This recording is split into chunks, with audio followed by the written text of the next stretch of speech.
warahmatullahi wabarakatuh. Perkenalkan, saya Tina Pujiastari, calon guru penggerak angkatan ke-10 dari SMS Waladun Solo.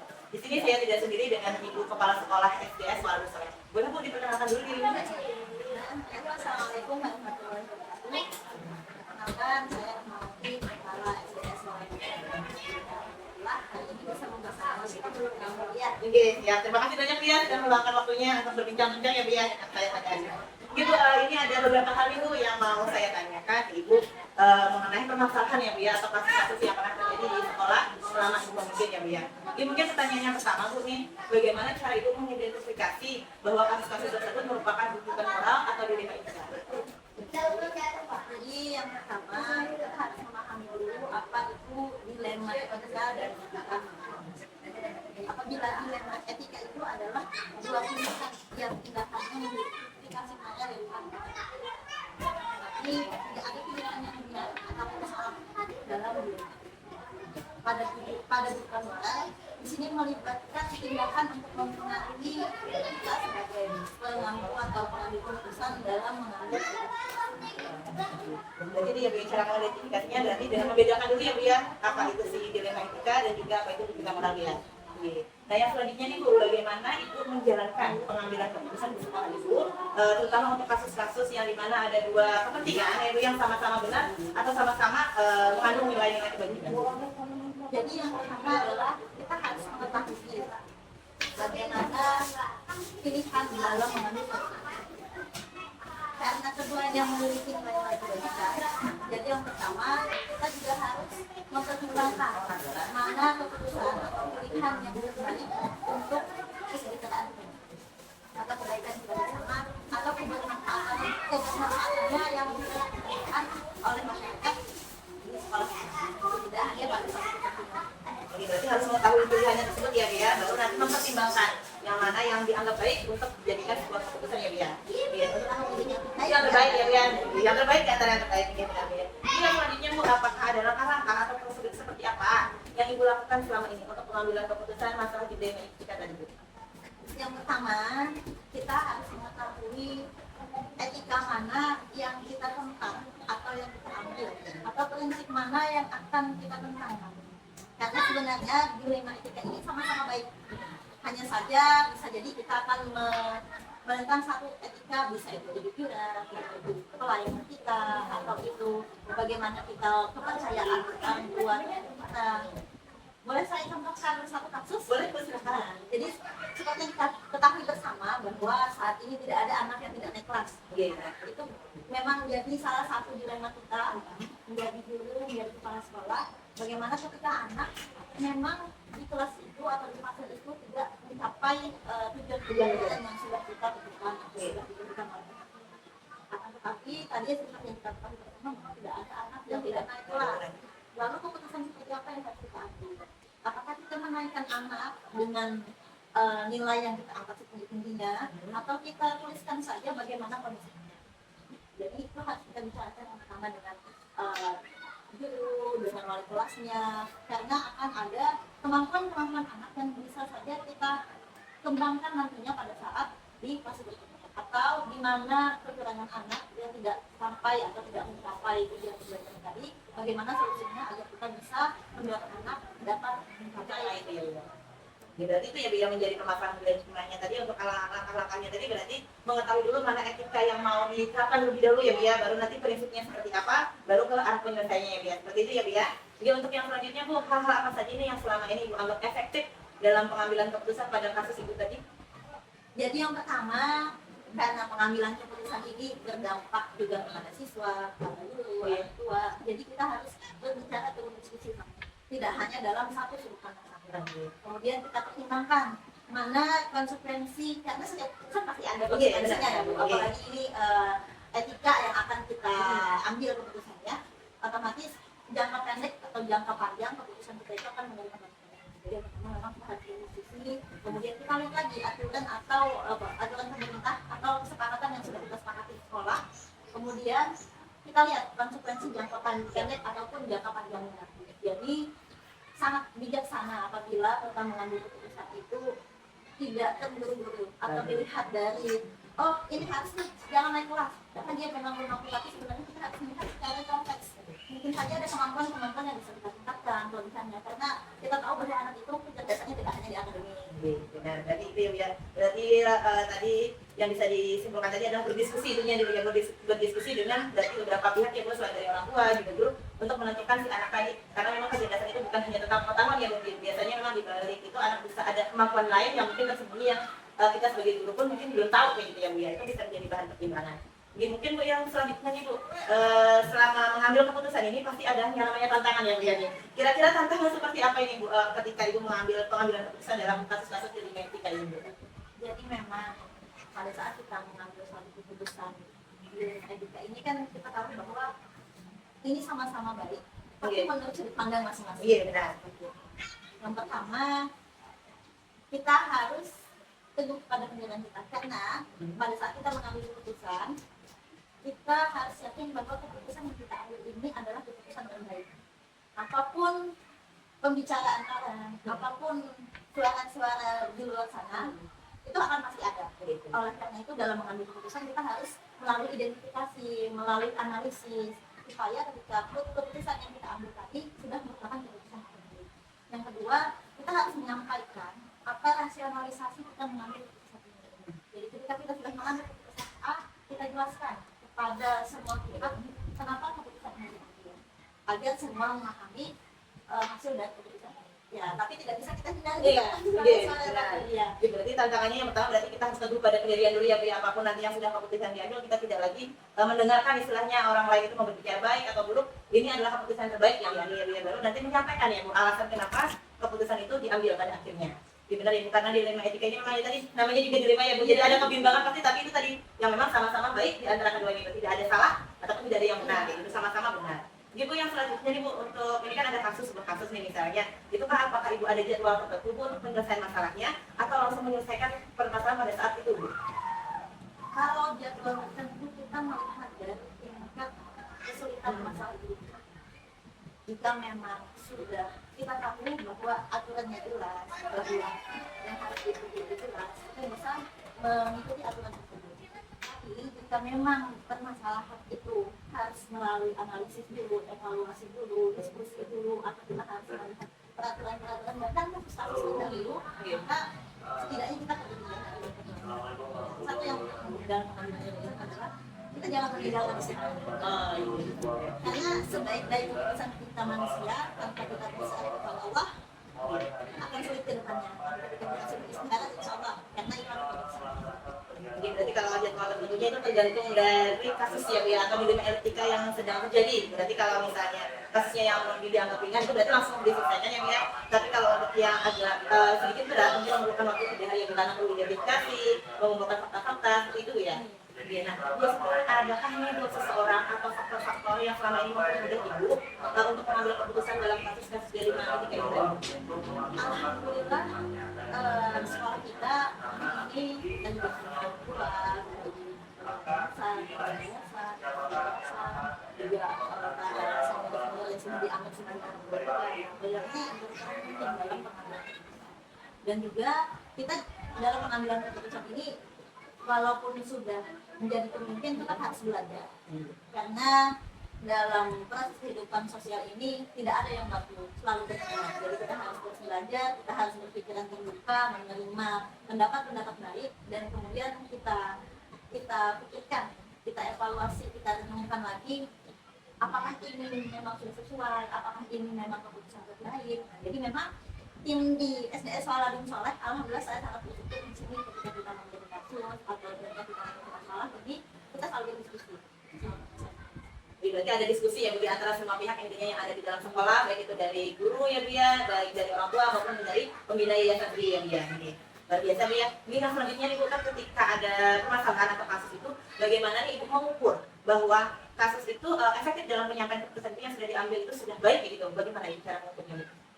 Jadi yang pertama adalah kita harus mengetahui, ini masih dilema etika. Ya, masih dilema etika. Jadi dilema kita harus tahu nih etika mana yang tadi biasanya kan etika mana ketika kita menyampaikan anak tidak naik kelas karena kemampuan kurang. Artinya kan kita mengambil etika perjuangan. Karena kita tidak langsung memanipulasi.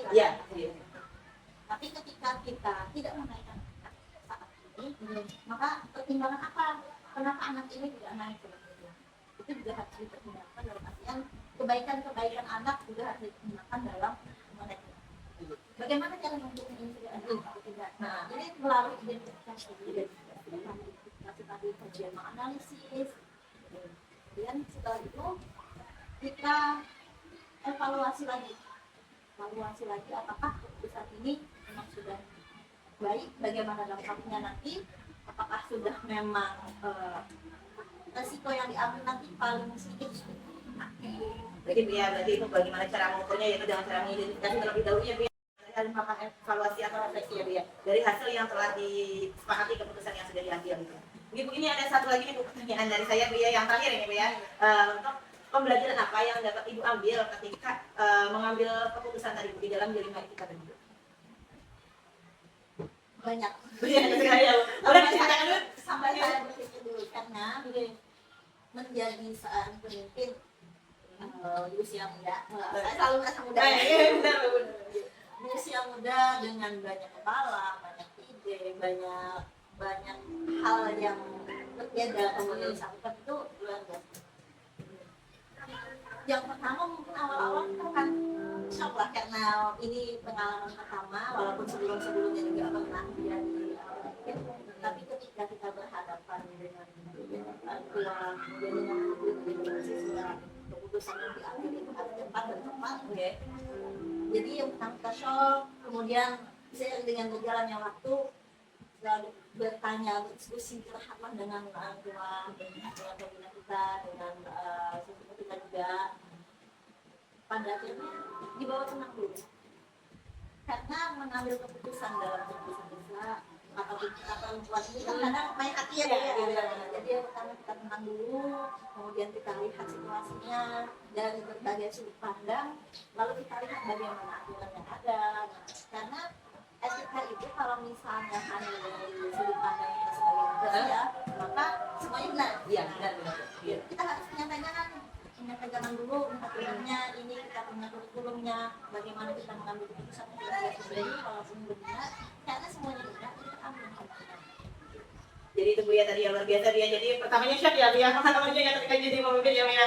Jadi baru yang kedua yang dia harus diambil itu berarti harus tenang ya Bu. Ketika mengambil keputusan itu berarti kita harus selalu dalam keadaan tenang supaya apa yang kita ambil tadi tidak salah ya, seperti Bu ya. Jadi intinya kan tadi kalau di dalam etika itu sama-sama benar, sama-sama baik, tapi kita mengambil yang paling benar dan yang paling baik. Jadi, mungkin itu ya Bu ya yang bisa saya tanyakan ke Ibu. Terima kasih banyak ya Bu ya atas waktunya dan sudah bersedia meluangkan waktunya untuk berdiskusi dengan saya untuk kegiatan pada hari ini. Terima kasih banyak Ibu. Cukup sekian dari saya, inilah tadi diskusi saya dengan Ibu Rahma selaku Kepala Sekolah dari SBS Waladun Soleh. Terima kasih banyak. Assalamualaikum warahmatullahi wabarakatuh.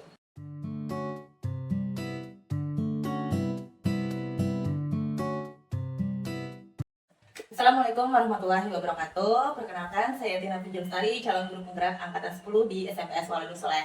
Di sini saya dengan Bapak Kepala Sekolah. Bisa Pak diperkenalkan dirinya Pak?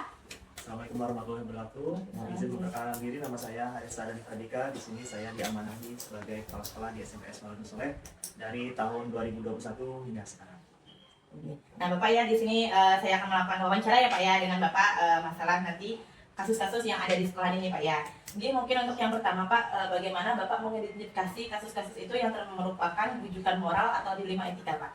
Oke, untuk kasus-kasus berkenaan dengan bujukan moral atau dilema etika ini, tentu yang pertama kita melakukan pengamatan. Karena memang di sekolah ini kan banyak sekali kegiatan, banyak sekali warganya juga, tentu kita perlu mengamati, dan mengamati ini tidak hanya pengamatan langsung, tapi juga dari para guru, dewan guru, tentu dari siswa juga, sehingga kita bisa secara holistik mengetahui permasalahan apa saja yang ada di sekolah kita, terutama tentang berkaitan dengan bujukan moral atau dilema etika tadi yang Berarti dilakukan pengamatan terlebih dahulu ya Pak ya, secara langsung ya berarti Pak ya. Kemudian setelah diamati tentu kita tidak lanjut lagi tentang kebenarannya, jadi kita perlu klarifikasi juga kasusnya. Misalkan ada suatu kasus, jadi kita harus melihat dulu dari sudut pandang dari mana informasi kita dapatkan, kemudian kita identifikasi, kemudian kita cari faktanya dulu. Kalau memang fakta itu mengarah ke kasus dilema etika, baru kita mungkin konsolidasikan dengan tim, dengan guru untuk melakukan penyelesaian. Ya Bapak, berarti melakukan pengamatan tidak lanjut ya Pak ya. Nanti yang selanjutnya setelah dilakukan pengamatan tadi, pencarian fakta yang sebenarnya ya Pak. Terus bagaimana Bapak selama ini dalam menjalankan pengambilan keputusan di sekolah ini Pak, terutama untuk kasus-kasus di mana ada dua kepentingan nih Pak, biasanya yang sama-sama benar atau sama-sama mengandung nilai kebajikan? Itu gimana Pak? Jadi mau izin juga. Jadi kalau saya pertama mau izin dulu untuk menyampaikan tentang diri saya dulu, karena memang kalau saya pribadi itu memiliki nilai-nilai yang menjadi kepercayaan bagi saya, tentu kebenaran itu sendiri. Nah dari kebenaran itu sendiri kan tentu setiap orang memiliki hal yang ada yang serupa, ada yang berbeda, sehingga kita harus bisa menyelesaikan karena kita ada di lingkungan kerja. Lingkungan kerja melibatkan banyak orang, sehingga kita perlu adanya komunikasi, adanya kebijaksanaan dalam setiap pengambilan keputusan. Sehingga kalau saya secara pribadi itu lebih menekankan kepada aspek komunikasi. Komunikasi adalah yang paling utama. Karena memang kalau dengan hal-hal seperti itu kan kita mungkin ada tabrakan nilai, kemudian dari antar individu, sehingga kita perlu berkomunikasi, kemudian mencari jalan solusinya juga. Karena permasalahan itu kita harus mengambil sudut pandang secara efektif. Karena kalau misalkan kita namanya dilema etika, kita mengambil keputusan A, tentu ada konsekuensinya. Keputusan B ada konsekuensinya juga. Sehingga kita perlu berkomunikasi, sehingga apapun yang menjadi keputusan bersama, karena kuncinya di saya, keputusan bersama, itu akan kita konsekuensinya jalani dengan bersama juga.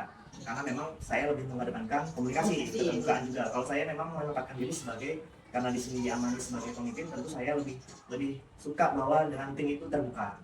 Bukan seperti bos, kalau bos kan lebih direct, kalau misalkan leader itu lebih kepada mengayomi, kita mencari jalan keluar bersama supaya kita bisa bertemu bersama. Berarti intinya tadi dari mengambil keputusan itu tadi adalah komunikasi dulu ya Pak ya, di sama tim tadi untuk memecahkan permasalahan tadi ya Pak ya. Benar. Mungkin Pak yang selanjutnya nih Pak, apakah ada langkah-langkah atau prosedur seperti apa yang biasa Bapak lakukan selama ini?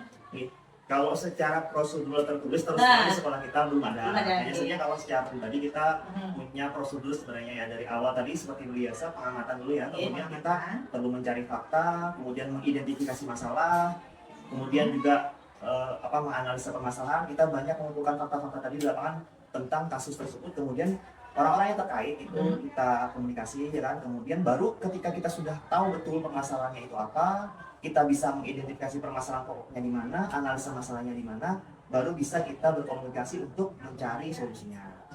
Kurang lebih seperti itu. Baru nanti mohon izin lagi yang penambahan lagi. Nanti setelah diambil solusinya, kita juga perlu mengevaluasi, perlu juga refleksi juga. Tujuannya apa? Apakah solusi yang kita ambil kemarin ya kan itu sudah benar, atau perlu ada perbaikan atau ada koreksi dari keputusan yang sudah diambil. Kurang lebih seperti itu. Berarti tadi melakukan pengamatan dulu ya Pak ya. Yang pertama ya langkahnya.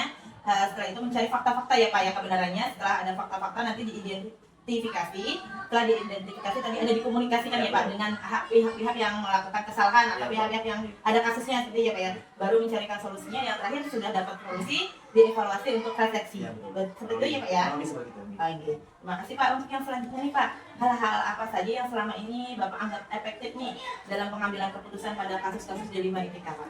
Jadi kalau saya pribadi, memang paling efektif itu tetap komunikasi. Komunikasi ya, itu kunci utama kalau bagi saya ya pribadi, karena memang dengan komunikasi kita bisa mendapati banyak pendapat. Walaupun kita secara pribadi sudah punya keputusan, mungkin ya sudah punya keputusan, sudah punya gambaran.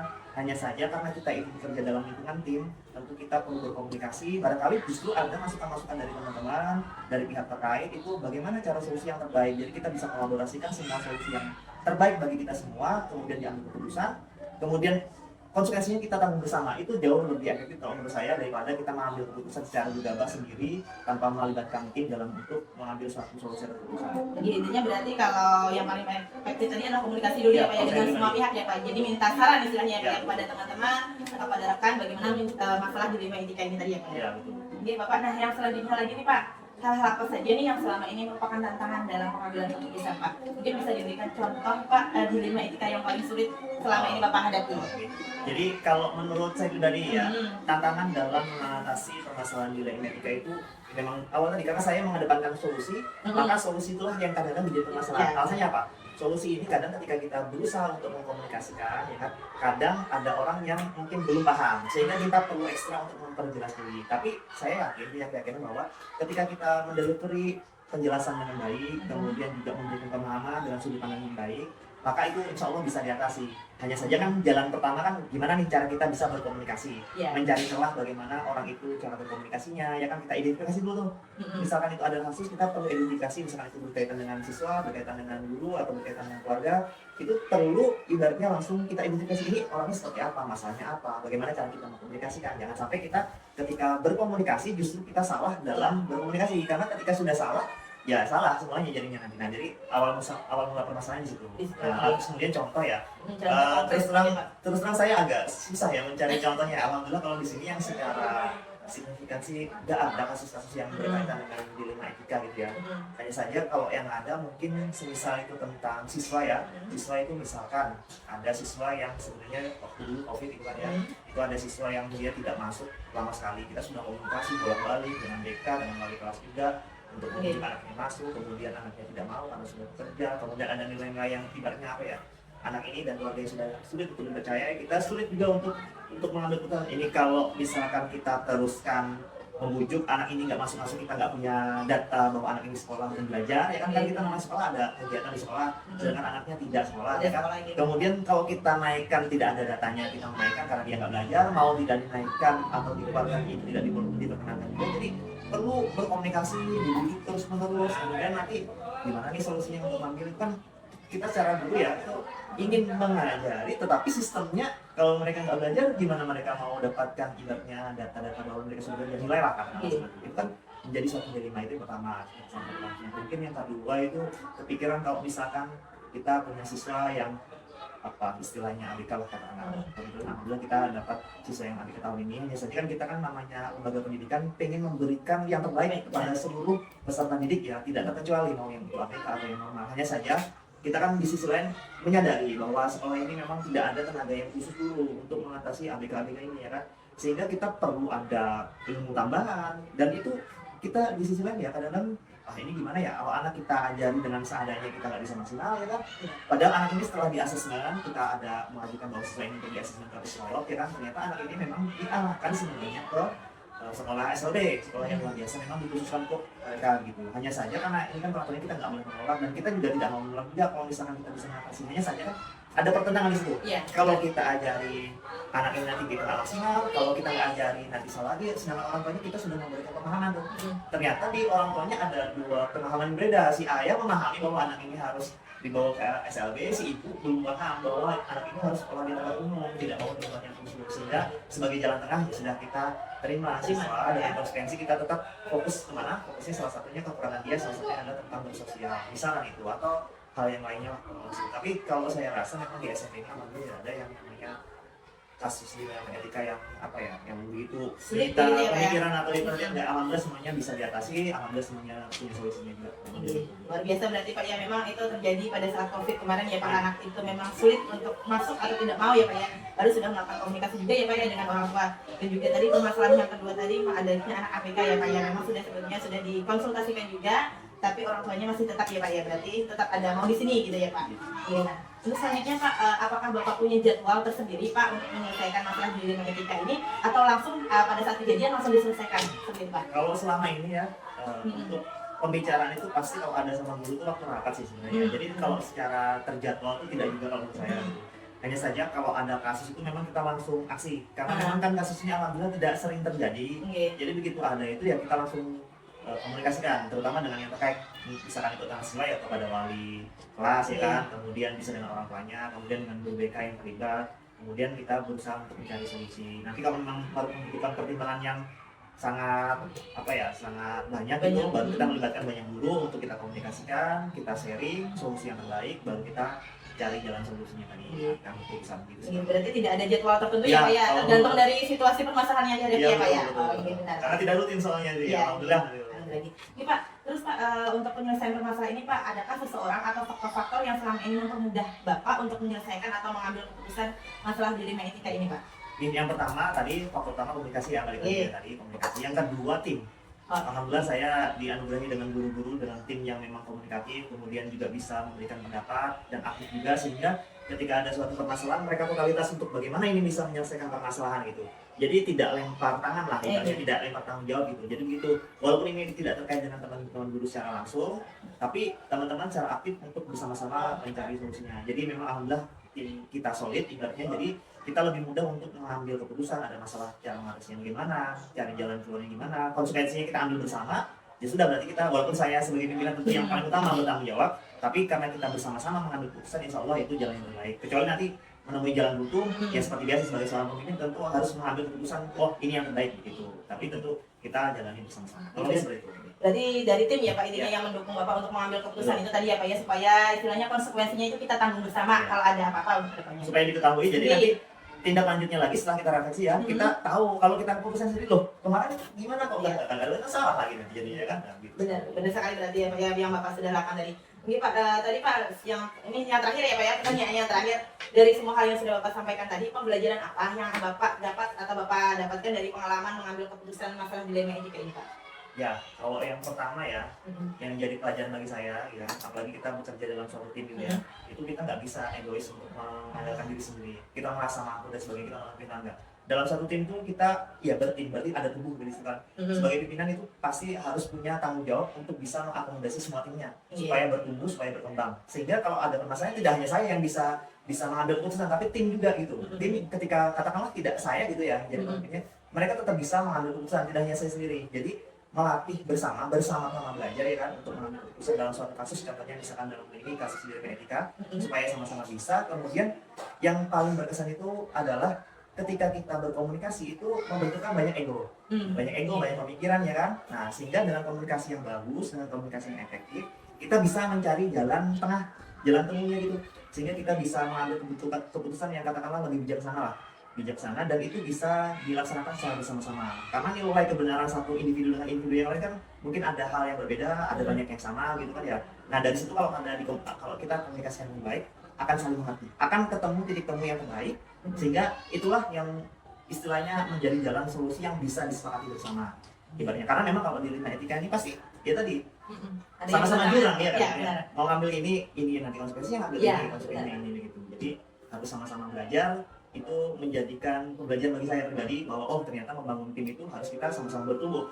Jangan hanya kita sebagai pimpinan yang bisa sendiri, tim kita malah ibaratnya kalau ada kasus yang sama jadi nggak mampu untuk mengatasi itu. Harapannya seperti itu. Oh, ya berarti itu ya Pak ya. Jadi luar biasa. Tadi intinya kalau bisa ditangkap ini intinya adalah komunikasi dulu ya Pak ya utamanya. Dan dari yang didapatkan tadi adalah kita harus belajar bersama ya Pak ya. Tidak boleh egois.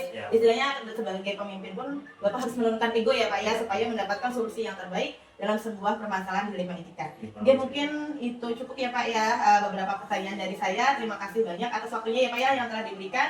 Mohon maaf ya Pak jika ada kesalahan ketika mau menyampaikan pertanyaannya. Terima kasih banyak ya Pak ya. Inilah tadi akhir dari percakapan wawancara dengan kepala sekolah di SMP Esmalada Soleh. Terima kasih banyak. Wassalamualaikum warahmatullahi wabarakatuh.